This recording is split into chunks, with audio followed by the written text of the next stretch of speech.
বন্ধুরা, আজকে যে গাছটা দেখাচ্ছি এটার নাম হচ্ছে প্রোমেলিয়া।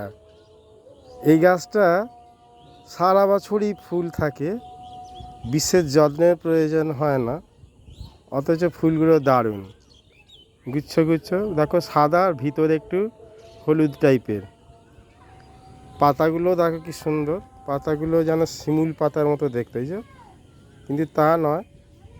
এগুলো গরমকালে প্রচুর ফোটে, এই বর্ষার সময়। আজকে আমি শুটিং করছি, কত সুন্দর দেখো না।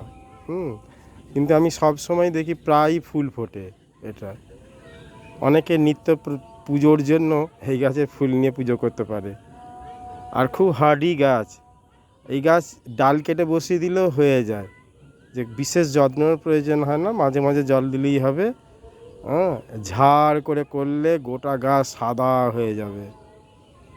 তোমরা বন্ধুরা সহজেই এই গাছটা টবেও করতে পারো, মাটিতে করলে অনেক বড় হয়, অনায়াসেই করা যায় গাছটা।